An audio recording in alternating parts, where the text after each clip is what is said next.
we bought a 2010 Chrysler minivan with the 3.8 liter V6. It ran great, it looked great, only had 110,000 miles on it, but 2 days after owning it, we noticed the alternator started to sound like this.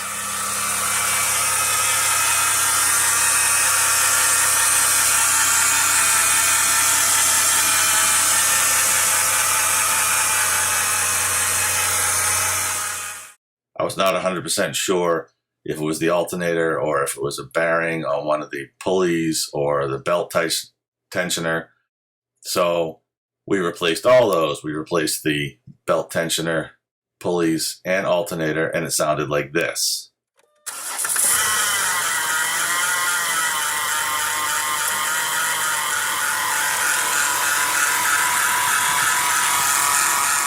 Interestingly, it also got incredibly hot, very, very hot, even after a short period of running, a couple of minutes.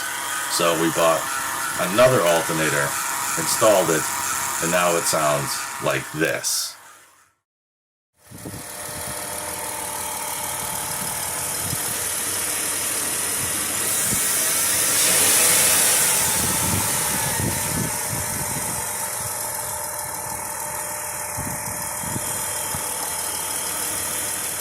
What I learned was these reman alternators can be bad right from the store. The first one we bought from AutoZone. The second one we bought from Advanced Auto.